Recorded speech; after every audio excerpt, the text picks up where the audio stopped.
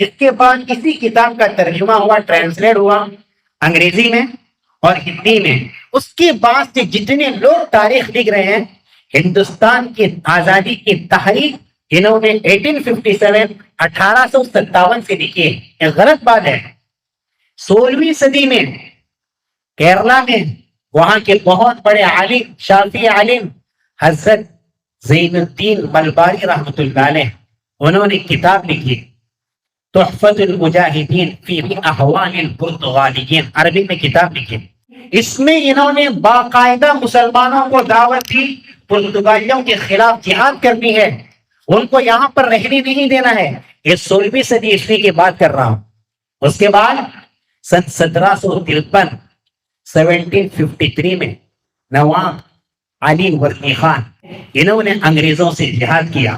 انہوں نے سمجھ لیا کہ اگر انگریزوں کو یہاں ایسے ہی چھوڑیں گے، وہ داخل ہوئے تھے کمپنی کے بہانے سے، ایسٹ انڈیا کمپنی انہوں نے قائم کی۔ ایک کمپنی بہانہ تھا، نشانہ حکومت اور نشانہ مسلمانوں اور ہندوؤں کو آپس میں لڑانا تھا۔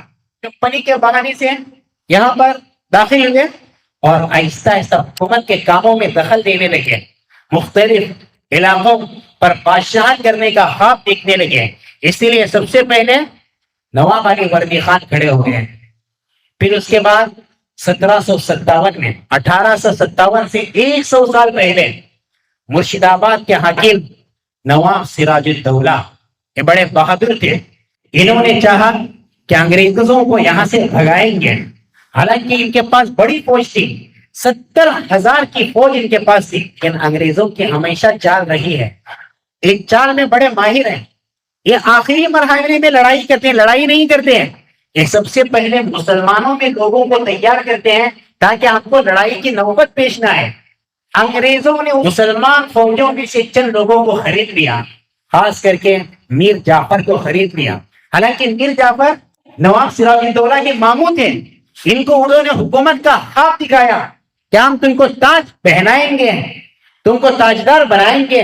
میر جعفر ان کی چال میں پھنس گیا، اس نے اپنے حاکم بھانجے نواب سراج الدولہ کو دھوکہ دیا۔ جب آئین لڑائی کا وقت آیا تو اس نے فوج سے کہا کہ لڑنا نہیں، جھگڑنا نہیں۔ تو نتیجہ یہ ہوا کہ انگریز صرف 3,000 میں تھے، کہاں پر 70,000، کہاں پر 3,000، 70,000 سراج الدولہ کی فوج اور انگریز صرف 3,000۔ لیکن جیت انگریزوں کی ہوئی، وہ بھی بغیر لڑے۔ میر جعفر نے دھوکہ دیا، صرف مسلم نہیں، ہندو بھی تھے، لیکن یہ پیش تھا۔ ہندوؤں میں مشہور نام ملتے ہیں، اس میں ایک امی چند اور ایک نام راجہ درلب، ان کا تو پورا حشر دنیا میں نے دیکھ لیا۔ میر جعفر یہ تو تڑپ کے مر گیا، وہ پاگل ہو کے مرا ہے۔ سیٹ امی چند اور راجہ درلب یہ سمندر میں غرق ہو کر مرا۔ تو اللہ تعالیٰ ایسوں کو دنیا میں بھی سزا دیتا ہے۔ 1757 کی بات کر رہا ہوں۔ اس کے بعد 1764 میں، اس کے چند سال بعد 3 حاکم یکجا ہو گئے، شاہ عالم اور نواب شجاع الدولہ اور میر قاسم۔ انہوں نے اپنی متحدہ فوج سے انگریزوں کو بھگانا چاہا۔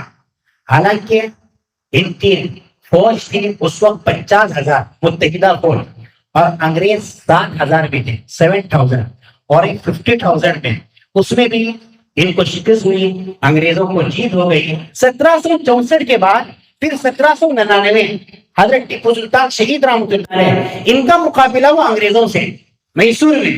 اس میں نے جسے آپ سے کہا کہ میر ساجد نے بغاوت کی، غداری کی، ٹیپو سلطان شہید رحمۃ اللہ علیہ کو شہید ہونا پڑا۔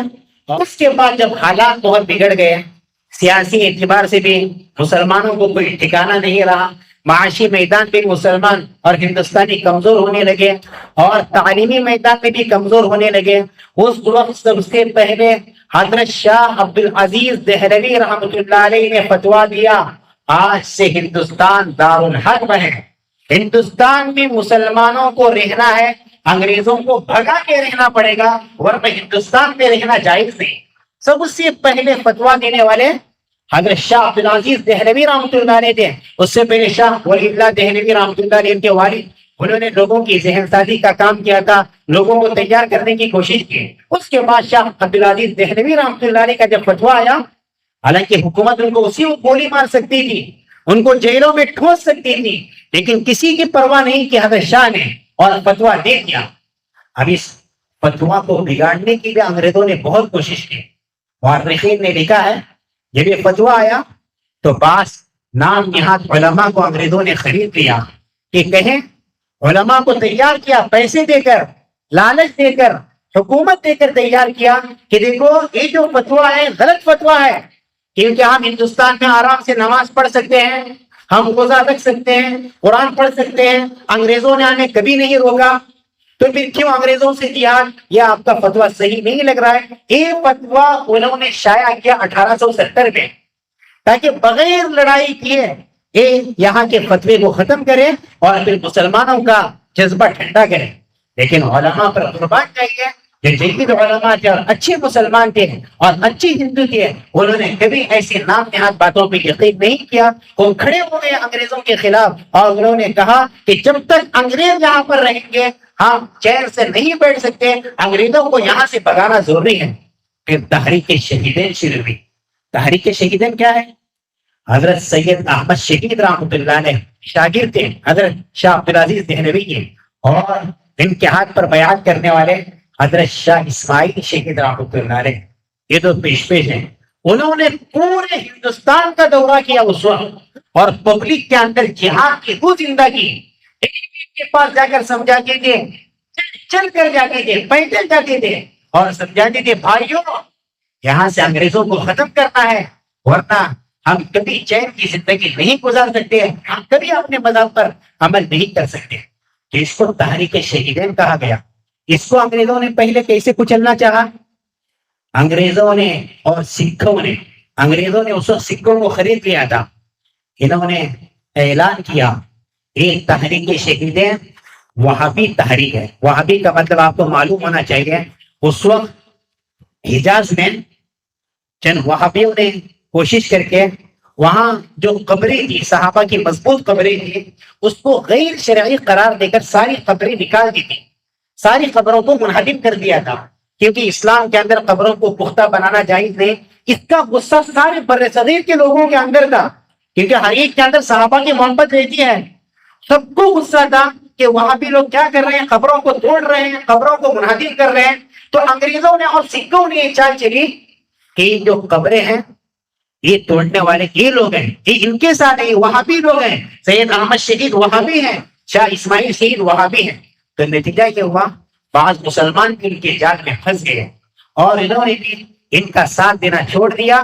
نتیجہ یہ ہوا کہ سرحد میں بالا کوٹ کے میدان میں جو جنگ ہوئی ہے اس میں سید احمد شہید ہوئے اور حضرت شاہ اسماعیل شہید ہوئے، اور اس کے ساتھ 450 مسلمان شہید ہو گئے بالا کوٹ کے میدان میں۔ اس کے بعد یہ تحریک نہیں رکی۔ مسلمانوں کی جو تحریک ہوتی ہے کسی شخصیت پر نہیں ہوتی، ان کو اپنے ایمان سے محبت ہوتی ہے، ان کو دین کے خاطر وطن سے محبت ہوتی ہے۔ انہوں نے اتنی زیادہ شہادت کے باوجود اپنا کام بند نہیں کیا اور مختلف علاقوں میں پہن کے مسلمان اپنے کام پہ لگے رہے۔ وہی آپ نے سنا ہوگا علماء صادق پور کا تذکرہ، اس کے اندر حضرت مولانا میں نے بھی لکھا ہے علماء صادق پور وہ بھی اس تحریک سے جڑے ہوئے تھے۔ ان پہ جتنا ظلم کیا گیا شاید ہندوستان میں اور کسی پر اتنا ظلم نہیں ہوا۔ ان کو کالا پانی میں قید کیا گیا۔ کالا پانی کیا ہے؟ کالا پانی کے اندر آج بھی جا کر دیکھیے، انڈومان کا جیل آج بھی دیکھیے، وہاں پر آپ سر کھڑا نہیں کر سکتے، آپ کو جھک کے کھڑا رہنا پڑتا ہے۔ اتنا خطرناک جیل ہے کالا پانی کا۔ وہاں پہ آدمی کو اگر پھانسی کی سزا دی جاتی ہے، پھانسی کی سزا تھوڑی دیر کی تکلیف ہوتی ہے، آدمی مر گیا تکلیف ختم ہو گئی، گولی مار دیا تھوڑی دیر کی تکلیف، آدمی مر گیا، زہر دے دیا تھوڑی دیر کی تکلیف، مر گیا۔ لیکن کالا پانی 10 سال 20 سال تک ہمارے علماء کو کالا پانی میں قید کیا گیا، اس سے بڑی اور کوئی سزا نہیں کہ اس زمانے میں۔ مولانا جعفر تھانیسی رحمۃ اللہ علیہ اور مولانا یحییٰ صادق پوری اور پنجاب کے سید محمد شفیع صاحب، حضرت مولانا ابوالحسن علی ندوی مفکر اسلام رحمۃ اللہ علیہ نے لکھا ہے کہ سن 1864 کی بات ہے، انگریز جب بیٹھا ہوا تھا 11 لوگوں کا مقدمہ تھا، اس میں 3 لوگوں کو پھانسی کی سزا سنائی گئی. اس میں 3 نام ہے: مولانا جعفر تھانیسری، مولانا یحییٰ صادق پوری رحمۃ اللہ علیہ، اور پنجاب کے سید محمد شفیع صاحب. ان میں سے اور باقی 8 لوگ تھے، ان کو کا حیات جلاوطنی کی سزا سنائی گئی. کالا پانی میں، سیلون میں، اس سری لنکا کو سیلون کہا جاتا تھا، وہاں پر ان کو قید کرنے کی سزا دی گئی. مولانا جعفر تھانیسی رحمۃ اللہ علیہ جوان تھے. جس جج نے ان کو یہ فیصلہ سنایا، اس جج نے کہا کہ دیکھو جعفر، تم بڑے نوجوان معلوم ہوتے ہو، تم بڑے طاقتور معلوم ہوتے ہو، بڑے خاندان کے معلوم ہوتے ہو، تم نے کیوں ہمارے خلاف یہ کام کیا؟ دیکھو، میں تمہارے بارے میں فیصلہ سناتا ہوں، تمہاری ساری جائیداد ضبط کی جائے گی اور تم کو قتل کیا جائے گا، پھانسی کی سزا ہے تمہارے لیے، اور تمہارا جسم، تمہاری لاش تمہارے گھر والوں کے لیے حوالے نہیں کی جائے گی. اور جب میں تمہیں دیکھوں گا پھانسی پر لٹکتے ہوئے، میرا دل بہت خوش ہوگا. اس وقت مولانا نے جواب دیا تھا: اے انگریز جج، تیرے ہاتھ میں موت نہیں، موت اللہ کے ہاتھ میں ہے، تو مجھے مار نہیں سکتا. اور یہ شعر پڑھے تھے کہ فواللہ ما ادری وانی لاوجل عینا تقتل المنیۃ اول. اللہ کی قسم، مجھے پتا نہیں کہ ہم میں سے پہلے موت کس کی آئے گی. نتیجہ یہ ہوا کہ مولانا کو تو وہاں سے رہائی ملی ایک مدت کے بعد، اور چند ہی مدت کے اندر وہ انگریز جج مر گیا. اور ایک دن انگریز انسپیکٹر بارسن، اس کا تاریخ میں نام بھی لکھا ہوا ہے بارسن، اس نے صبح 8 بجے سے رات 8 بجے تک مولانا کو مارتا رہا. اللہ نے اسے پاگل بنا دیا. یہ تاریخ ہے، یہ کوئی دیو مالائی قصے نہیں، تاریخ ہے، یہ تاریخ کی لکھی ہوئی چیزیں. وہ پاگل ہو کر تڑپ تڑپ کر مر گیا. اور مولانا یحییٰ صادق پوری رحمۃ اللہ علیہ، ان کو انہوں نے پھانسی کی سزا سنائی اور ان کو کالا پانی میں بند کیا گیا. 4 سال کے اندر ان کا انتقال ہو گیا. انتہائی بوڑھے ہو چکے تھے. جب ان کو سزا سنائی گئی اور ایک کالا پانی میں قید تھے، ان کی زبان پر کیا اشعار کے سنیے، وہی اشعار تھے جو حضرت خبیب رضی اللہ عنہ کو پھانسی کے موقع پر ان کی زبان سے جو اشعار نکلے تھے. جب خبیب رضی اللہ عنہ صحابی، جلیل القدر صحابی، ان کو پھانسی کی سزا سنائی گئی اور پھانسی کے پھندے پر لٹکانے کا وقت تھا، ان کی زبان سے اشعار نکل رہے تھے: لست ابالی حین اقتل مسلما علی ای جنب کان فی اللہ مصرعی. ان کے اشعار: مجھے کوئی پرواہ نہیں، کیونکہ اس وقت میں اسلام کی حالت میں شہید ہو رہا ہوں، کسی کروٹ پر میں مارا جاؤں مجھے اس کی کوئی پرواہ نہیں. یہ اشعار ان کی زبان سے نکل رہے تھے اور انہوں نے کہا تھا کہ اللہ کی ذات سے امید ہے، اللہ میرے جسم کو جب دھن دیا جائے گا روئی کی طرح، اللہ تعالیٰ میرے جو اعضاء ٹکڑے ٹکڑے ہوں گے، اللہ اس میں برکت دے گا. یبارک علی اوصال شرب ممزعی، میرے اعضاء کے اندر برکت دے گا. اس میں شاعروں کا بھی بڑا رول رہا. آپ کتنے شاعروں کا میں تذکرہ کروں. آپ نے نام سنا ہوگا میر تقی میر، بہت بڑے شاعر. ان کی شاعری میں عجیب درد تھا، ان کی شاعری میں، ان کے انداز میں، ان کی آواز میں. ان کو لوگوں نے پوچھا کیا وجہ، آپ کی شاعری بڑی درد انگیز ہوتی ہے. انہوں نے کہا میں نے دلی کے جامع مسجد سے مسلمانوں کا بہتا خون دیکھا ہے، تو پھر میری شاعری میں درد نہ آئے تو کیا ہے. مرزا غالب 1857 کے بعد آخر عمر میں ان کی مشکل سے 10-12 غزلیں آپ کو ملے گی. اس کی وجہ کیا تھی؟ حالات دیکھ کے ان کا دل بجھ گیا تھا، مسلمانوں کا قتل عام دیکھ کر ان کا دل بجھ گیا تھا. کیا قتل عام ہوا تھا. خود مؤرخین لکھتے ہیں 1857 عیسوی، صرف 1 سال کے اندر ایک مورخ برطانوی فیلڈ مارشل رابرٹ، انہوں نے لکھا ہے 1 سال کے اندر 27,000 مسلمانوں کو پھانسی دی گئی. 1 سال کے اندر 27 نہیں، 2700 نہیں، 27,000 مسلمانوں کو صرف پھانسی دی گئی. یہ مؤرخ کی رپورٹ ہے. اور باقی جو قتل عام میں لاکھوں کی تعداد میں مسلمان قتل ہوئے، اس کا کوئی شمار ہی نہیں. پھانسی انگریز چن چن کر دیتا ہے. 27,000 مسلمانوں کو پھانسی دی گئی. 1864 سے 1867 سے 3 سال کے اندر ایڈورڈ تھامسن ایک مشہور مورخ ہے، اس نے لکھا ہے ان 3 سالوں کے اندر 14,000 علماء کو پھانسی دی گئی.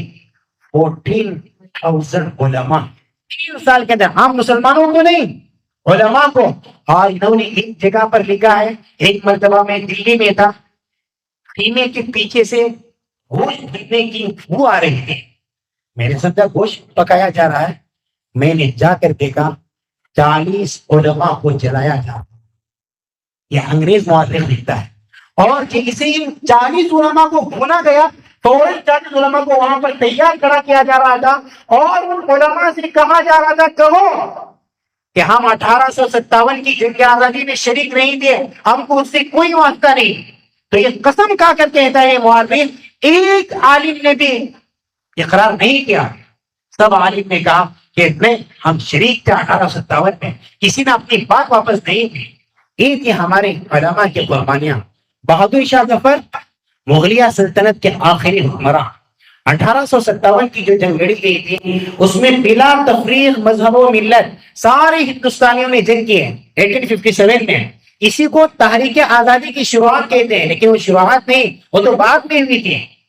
یہ جنگ جب شروع ہوئی ہے، بہادر شاہ ظفر کو پکڑا گیا. یہ جنگ میرٹھ سے شروع ہوئی تھی، دلی میں پہنچی، دلی کا انگریز افسر بھی مارا گیا تھا. تو جب بہادر شاہ ظفر کو ہمایوں کے مقبرے سے گرفتار کیا گیا، ان کے سامنے ان کے شہزادوں کو ذبح کیا گیا، ان کے بچوں کو ناشتے کے وقت ان کے سامنے پیش کیا گیا ان کے بچوں کا سر. اور بہادر شاہ ظفر کو رنگول میں قید کیا گیا. وہ بڑی حسرت کر رہے تھے جب رنگول میں قید تھے، کئی سال وہاں پر قید رہے، اپنے بارے میں کہتے حسرت کر رہے تھے، کتنا ہے بد نصیب ظفر دفن کے لیے، 2 گز زمین بھی نہ ملی کوئی یار میں. ہندوستان کی وسیع و عریض زمین پر حکومت کرنے والا، لیکن ان کو ہندوستان کی اس سرزمین پہ مرنا نصیب نہیں ہو رہا ہے. تو یہ حسرت سے کہہ رہے تھے. مولانا حسرت موہانی رحمۃ اللہ علیہ یہ علی گڑھ کے فارغ تھے، وہاں پر تعلیم حاصل کرنے والے، لیکن ان کو انگریز نے قید کیا بغاوت کے جرم میں. اور ان کو جب قید کیا گیا، انگریزوں نے اتنا مار مارا تھا ان کو، ان کے ہاتھ سے خون بہنے لگا، ہاتھ پھٹ کر انگلیوں سے خون نکل رہا تھا. انہوں نے اس وقت جیل کا جو وارڈن ہوتا ہے، جیلر ہوتا ہے، اس سے کوئلہ مانگا، اور کوئلہ مانگ کے اس جیل کی دیواروں پہ اشعار لکھے تھے. وہ اشعار بھی بہت مشہور ہے مشق سخن جاری چکی کی مشقت بھی، ایک طرف تماشا ہے حسرت کی طبیعت بھی. اس کا مطلب کیا ہے؟ کیا زندگی ہے، چکی بھی پیس رہا ہوں اور اشعار بھی کہہ رہا ہوں. انہوں نے جو انقلاب زندہ باد کا نعرہ دیا، ہر ہندوستانی اپنی زبان میں نہیں، چاہے وہ ملیالم میں بولنے والا ہو، چاہے وہ ہندی میں بولنے والا ہو، اردو میں بولنے والا ہو، انگلش میں بولنے والا ہو، ہر ہندوستانی کے زبان پہ یہ نعرہ تھا انقلاب زندہ باد. یہ نعرہ جب لگاتے تھے انگریز کانپتے تھے، ڈرتے تھے کہ کیا عجیب نعرہ ہے. یہ ہمارے ہندوستان کی تاریخ، ساری تاریخ لوگوں سے بھری کہ شاملی کے میدان میں دارالعلوم دیوبند کے جو بعد میں علماء بن گئے، ابھی دارالعلوم دیوبند کی بنیاد نہیں پڑی تھی. شاملی کے میدان میں انگریزوں سے جنگ کی، شروع میں دارالعلوم دیوبند کے علماء کو جیت حاصل ہوئی، خاص کر کے اس میں بڑے بڑے علماء تھے، حاجی امداد اللہ، مولانا رشید احمد گنگوہی رحمۃ اللہ علیہ، حضرت مولانا قاسم نانوتوی رحمۃ اللہ علیہ. انہوں نے مقابلہ کیا انگریزوں سے، شروع میں جیت بھی، لیکن چونکہ ان کے پاس وسائل زیادہ نہیں تھے، حکومت انگریزوں کے ہاتھ میں تھی، انگریزوں کے پاس ہتھیار تھے، وسائل تھے، بعد میں انہوں نے ان سے بدلہ لے لیا. مولانا حسین احمد مدنی، مولانا محمود حسن شیخ الہند کا جنہیں لقب ملا، انہوں نے ہندوستان کو آزادی دلانے کے لیے مختلف جگہوں کا سفر کیا. 1905 میں ریشمی رومال تحریک شروع کی. ریشمی رومال تحریک کا مطلب کیا ہے؟ اگر کوئی خط لکھتے تھے پکڑے جاتے تھے. انہوں نے کیا کیا؟ رومالوں پر، رومال لیتے تھے، اس پر چھوٹے چھوٹے حرفوں میں خطوط لکھتے تھے تاکہ انگریز پڑھ نہ سکے، اور خط لکھ کر بیچتے تھے. ترکی بیچتے تھے، حجاز بیچتے تھے، اور مختلف علاقوں پر جرمنی بیچتے تھے، اور وہاں کے حکمرانوں کو تیار کرتے تھے کہ ہندوستان کے لوگوں کو آزادی دلانی ہے، انگریزوں کو یہاں سے بھگانا ہے. یہ راز بھی فاش ہو گیا، لیکن جب یہ راز فاش ہو گیا ان کا کام مکمل ہو گیا تھا الحمدللہ. 1916 میں انہوں نے خود حجاز کا سفر کیا یہ تحریک چلانے کے لیے. حجاز جا کر انہوں نے تحریک چلائی. 1917 میں ان کو وہاں سے پکڑ کر مالٹا میں قید کیا گیا. بحیرہ روم یورپ کے شہر مالٹا میں ان کو قید کیا گیا اور کئی سال تک وہی قید رہے. پھر 1920 میں وہاں سے رہائی. مولانا محمد علی جوہر یہ بھی علی گڑھ کے پڑھے ہوئے جب لندن گئے 1931 میں لندن کی گول میز کانفرنس میں انہوں نے اعلان کیا اگر ہندوستان سے انگریز نہیں جائیں گے میں کبھی ہندوستان میں واپس نہیں جاؤں گا. نتیجہ یہ ہوا اس سال ان کا انتقال ہو گیا. وہاں سے ان کا جنازہ لے جایا گیا بیت المقدس. آج بھی مسجد اقصی کے پڑوس میں ان کا جنازہ ہے. یہ قربانیاں ہیں محمد علی جوہر اور ان کے بڑے بھائی مولانا شوکت علی. ان کے بارے میں بہت مشہور شعر ہے کیونکہ ان کی تحریک کو جو تقویت ملی ان کی والدی کی وجہ سے. والدہ نے بڑی ترغیب دی تھی اپنی دونوں بیٹوں کو. ان کے بارے میں ایک مشہور شعر ہے بولی اماں محمد علی کی بیٹا جان خلافت پہ دے دو ساتھ تیرے ہیں شوکت علی بھی بیٹا جان خلافت پہ دے دو. ہر انسان ہر آدمی کی زبان میں اس زمانے میں شعر تھا. یہ خوشی سے یہ شعر گاتے تھے کیونکہ ان کی ماں نے اپنے بچوں کو شہادت کے لیے قربان کیا.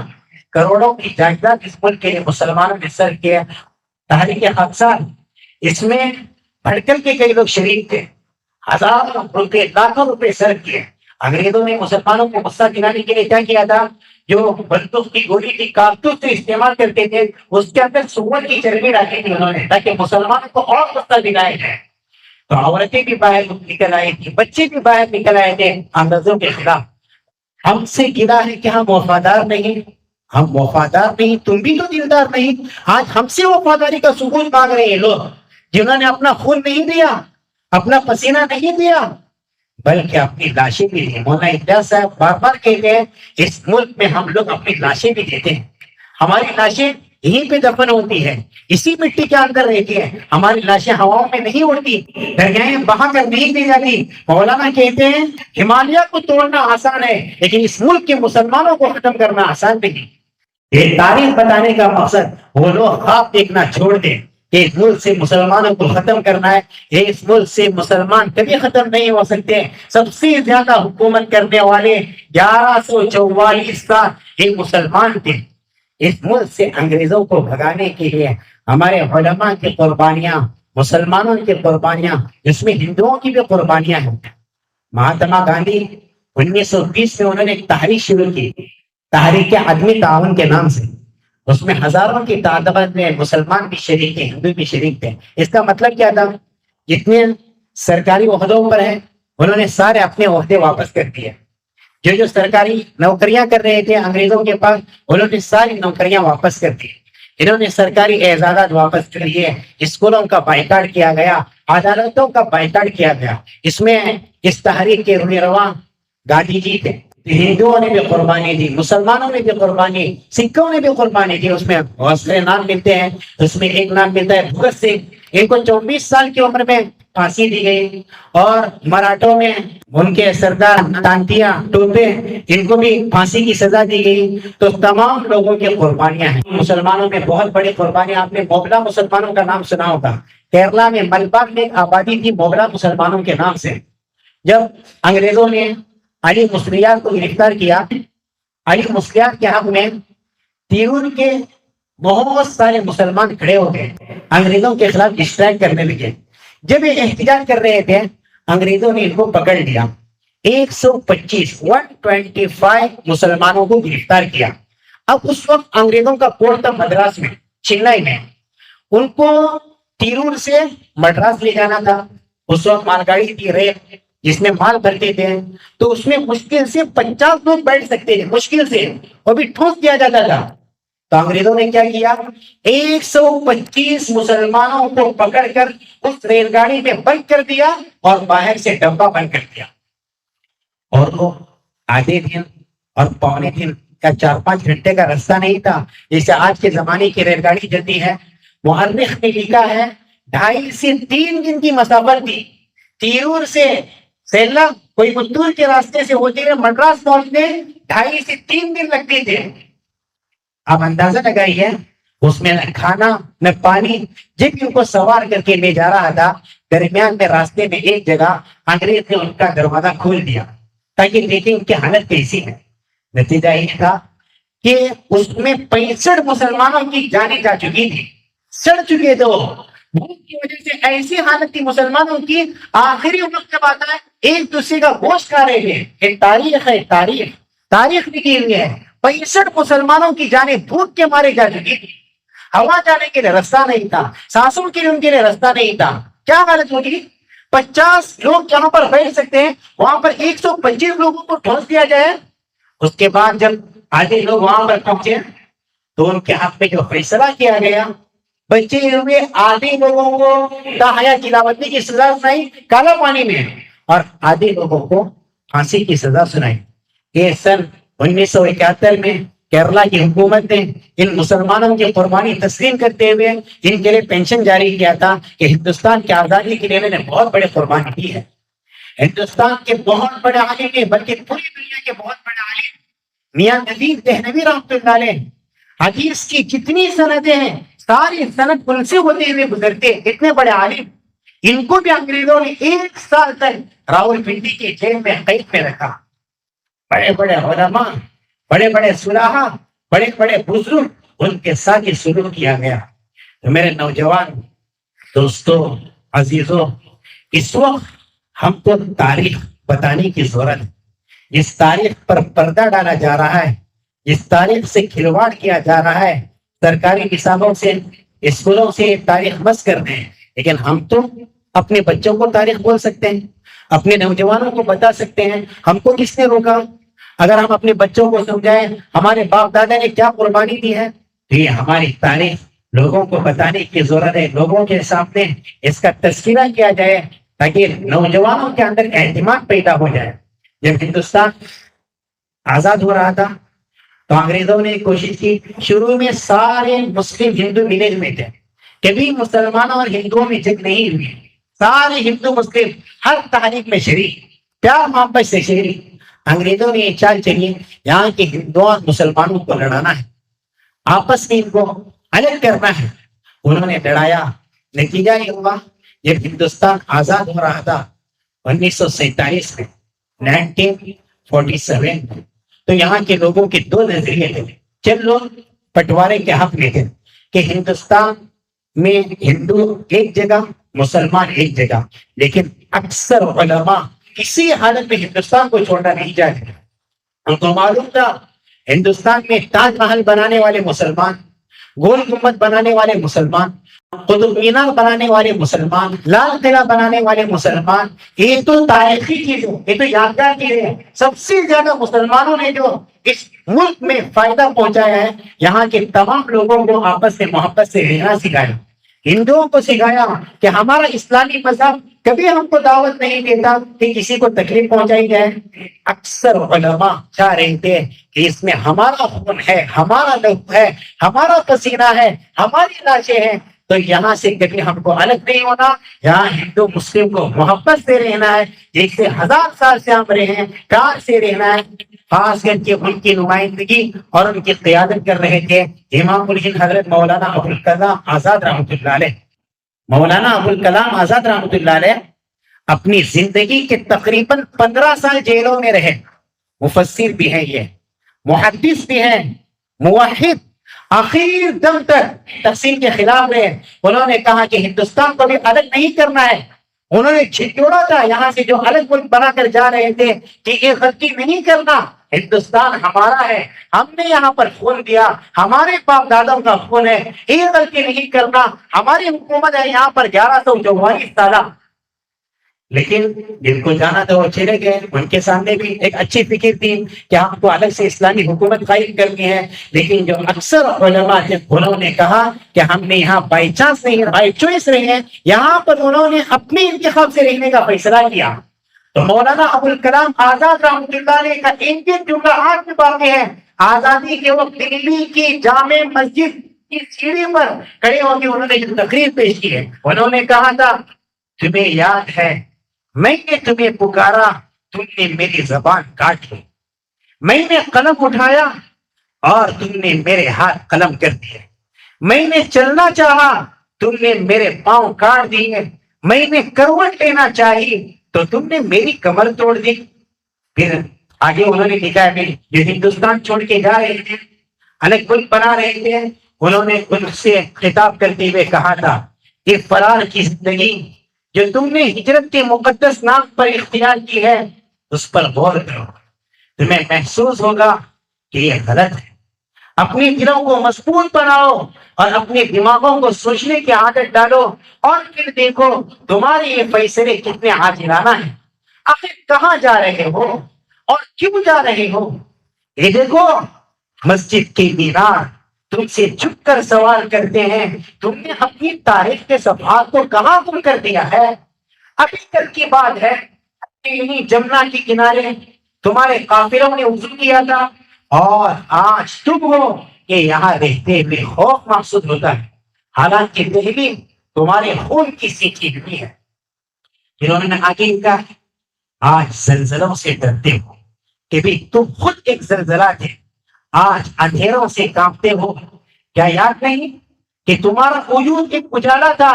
ایک بادلوں کے پانی کی سیل کیا ہے کہ تم نے بھیگ جانے کے خدشے سے اپنے پائنچے چڑھا لیے ہیں؟ وہ تمہارے ہی اسلاف تھے جو سمندروں میں اتر گئے، پہاڑوں کی چھاتیوں کو رون ڈالا، بجلیاں آئی تو ان پر مسکرا دیے، بادل گرجے تو قہقہوں سے جواب دیا، سرسر اٹھی تو رخ پھیر دیا، آندیاں آئی تو ان سے کہا کہ تمہارا راستہ یہ نہیں ہے۔ پھر آگے لکھا کہ ایمان کی جانتی ہے کہ شہنشاہوں کے گریبانوں سے کھیلنے والے آج خود اپنے ہی گریبان کے تار بیچ گئے اور خدا سے اس درجہ غافل ہو گئے کہ جیسے اس پر کبھی ایمان ہی رہے گا۔ یہ میں نے درمیان سے اقتباس نقل کیے، تو آج مولانا کی بات کیسے سچی ثابت ہو گئی؟ آج ہندوستان میں رہنے والا اپنے آپ کو دوسرے نمبر کا شہری محسوس کرتا ہے، اور حکومتیں بھی دیکھو، جو اچھی حکومتیں وہ تو اچھی ہیں، اور جو ظالم حکومتیں ہیں جن کو تاریخ معلوم نہیں، وہ تو ہندوؤں کے حق میں الگ فیصلہ، مسلمانوں کے حق میں الگ فیصلہ۔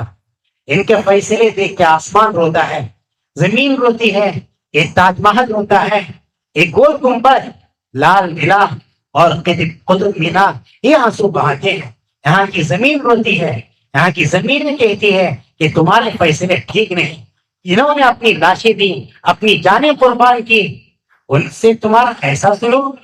تو اسی لیے میرے بھائیوں، ہم کو اپنی تاریخ معلوم کرنی ہے، اپنے نوجوانوں میں بھی پروگرامات کے ذریعے اور مختلف ذہن سازیوں کے ذریعے لوگوں کو بتانا ہے، کلاس میں بتانا ہے، اپنے محلے میں بتانی ہے یہ باتیں کہ ہمارے علماء کی کیا قربانیاں تھیں، ہمارے بزرگان کی کیا قربانیاں تھیں۔ تاریخ بتانے کے لیے مختلف اور مختصر چھٹیاں کی آپ کے سامنے رکھی گئی۔ میں امید کرتا ہوں ہمیشہ کہ ہم اپنے ملک کے وفادار رہیں گے، ہم نے اس ملک کو تعمیر کیا ہے، ہمیشہ اس ملک کو تعمیر کرتے رہیں گے، مزید اس ملک کو ترقی دیتے رہیں گے۔ یہ تاریخ ہم کو یاد رکھنی ہے، اپنے بچوں کو بھی بتانی ہے۔ اللہ سے دعا ہے اللہ تعالیٰ ہمیں صحیح تاریخ سے واقف ہونے کی توفیق عطا فرمائے، اور جو ہمارے ملک کے دشمن ہیں جیسے انگریز کے، اور جو بھی دشمنی کرنا چاہتے ہیں، اس میں ناانصافی کرنا چاہتے ہیں، اللہ تعالیٰ ان کو صحیح سمجھ نصیب فرمائے۔ اور ہمیشہ جب تک ہم لوگ رہیں گے، ایک بھی انسان یہاں پر رہے گا، اللہ تعالیٰ ہمیں امن و امان، چین و سکون سے رکھے، اپنے تمام بھائیوں کے ساتھ ہنسی خوشی رہنے کی توفیق عطا فرمائے۔ وآخر دعوانا الحمدللہ۔ الله أكبر.